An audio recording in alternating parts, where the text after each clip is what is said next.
Hello people in my phone. This is the recap of the 2024 movie Babygirl. So, we've got Nicole Kidman, aka Romy, a CEO boss lady in New York City. She runs a robotic process automation company. Romy is married to Jacob, a theater director, and they have 2 girls, whom I forgot their names. My bad. She's married, has kids, and a career most people would kill for.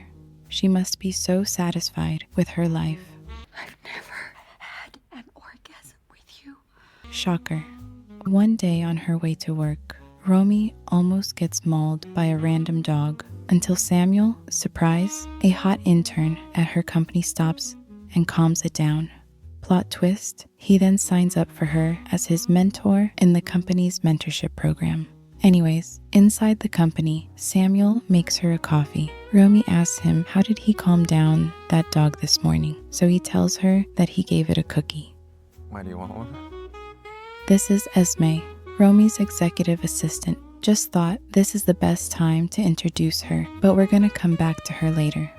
Samuel attends a Christmas party held by the company on a Friday evening.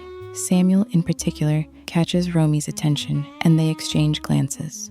While Romy takes a puff in the balcony, Samuel unexpectedly enters and they have a conversation where he tells that he had picked her as his mentor. I'm not a part of that program, so... No, you are. While Samuel dances, he deliberately loosens his tie and tosses it on the floor for Romy to then pick it up next morning. So after returning to her office, not being able to resist her inner desires, Romy holds Samuel's tie close to her and just keeps smelling and biting it. This scene reminds me so much of this scene from The Piano Teacher. Later, she heads to a salon and gets Botox treatments. You look really weird, like a dead fish. At first, it's all stolen glances in the office, awkward small talks at the elevator, and Romy doing her best to not fall into the piano teacher trap, but you can practically hear the sexual tension screaming through the office walls until they have their first private meeting. You have 7 minutes. So that meeting was supposed to be a mentorship session, but Samuel straight up propositions her. Romy immediately does the mature, responsible boss thing. She shuts him down. A few moments later. I guess we have seen this movie before, haven't we? One night, Romy wakes up and looks out the window to see her daughter, who already has a girlfriend, kissing another girl in the pool. The next morning, Romy asks if she still loves her girlfriend, Mary, to which her daughter replies that she does, but she's just having fun with the other girl from their neighborhood. Conflicted about the incident, Romy tries her best to completely ignore Samuel by attending her husband's theater plays, Watching you in your natural habitat. Oh, last time you did that was 1997. and spending more time with her family. Their affair only intensifies. One day, Romy shows up to a bar gathering with the company interns, and surprisingly, Samuel is there too. As Romy is discussing company stuff with her female interns, a waiter comes delivering her a glass of milk. Guess who sent it? That's right, Samuel. Ignoring her friend's objections about drinking it, Romy drinks the whole glass while keeping an intense eye contact with Samuel. Good girl. Back at her office, Romy finds a letter from Samuel with a location and time written on it. So Romy pulls up to this random hotel room, clearly already questioning all her life choices. And on top of that, she finds no one there. So she just sits on the bed and waits till Samuel arrived. At first, she starts panicking about abusing her power, but Samuel flips it, claiming he's the one in control. You're very young. I don't want to hurt you. I think I have power over you because I could make one call and you lose everything. And Romy's like, wait a minute, that's kinda hot.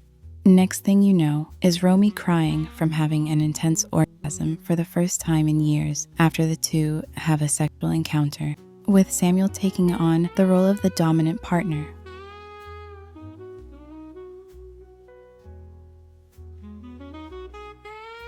After that, the two keep meeting, sneaky linking at random hotel rooms, secret office hookups, more orgasms, more crying. But at the same time, she's a caring mother and spends quality time with her husband and girls. Samuel keeps pushing her limits. At one point, he crashes Romy and Jacob's country house uninvited, charming the whole family under the excuse of returning her laptop. Romy lashes out at Samuel and orders him to never show up at her home again. I'm not gonna fire you. Samuel then threatens to request a transfer to another department, but Romy objects, afraid it will raise questions about her involvement in his decision and may eventually expose their little secret affair. At night, Romy's stress continues to build, making her unable to sleep and taking it all out on her husband when he tries to be intimate with her. Desperate, Romy meets with Samuel. I have 7 minutes. She tries to convince him to continue their affair. Samuel agrees to keep the affair going, only if she submits to him, which she eventually agrees to as well, and the forbidden fanfiction continues. Romy and Samuel meet up at a hotel again. Now that Romy is completely obedient to Samuel, he makes her lie on the ground and lick the milk from the plate. Unlike her husband, who's apparently very gentle with her, Samuel always understood Romy's needs and provided her with thrill she had always dreamed of. That day was Romy's daughter's birthday. Again, Samuel suddenly shows up uninvited, but this time he doesn't show up alone. Remember Romy's executive assistant Esme? Yeah, so turns out she's Samuel's girlfriend. Romy is totally understanding though. Since she's married herself, she doesn't get mad about it. Why? Esme shows up at Romy's house in the morning. She straight up informs Romy about her knowledge of her and Samuel's little affair. You will never see Samuel again. She was like, "Girl, I'm not judging, but you're literally one of the only high-ranking women here. Act right." Basically, she's begging Romy not to ruin everything for, a hot intern with cheekbones and a superiority complex. Basically, mediocre male validation. I mean, she's right, but my girl Romy just wanted to experience orgasm for once. Maybe more. But anyways, after Esme leaves, Romy confesses to Jacob, but trying not to hurt his feelings. She tells him that it was only a one-night stand with a stranger. But it doesn't work though. Of course he gets mad. She tries to explain her sexual needs, but he is too distraught over her infidelity to even listen and kicks her out of the house. Things get messy. Romy starts losing her grip on her marriage, her career, her carefully curated image, and even her kids. I'm worried about you. One night, Samuel shows up at their country house. She tries to make him leave, but they spend the night together instead, and as they're talking, they get caught by Jacob. Samuel and Jacob start fighting, but Romy separates the two of them. Later, they both calm down. As they're talking, She used you. Jacob suffers a panic attack. Samuel tries to calm him down a little, and he thinks it's better for him to leave.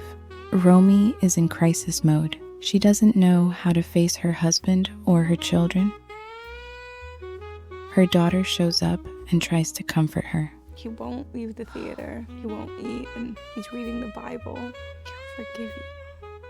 Mary forgave me. After the conversation she had with her daughter, she takes her daughter's advice and tries to reconcile with Jacob. Back at work, one of the board members informs her that Samuel has left for a new job in Japan. A while later, Romy and Jacob manage to rekindle both their romance and their sex life. They even start reenacting the kind of rough play Samuel first introduced to her. And finally, Romy has an orgasm with Jacob, but only by picturing Samuel playing with the dog in that hotel room they once shared. If you like this video, don't forget to like, subscribe, and share this video with your loved ones. Thank you so much for watching.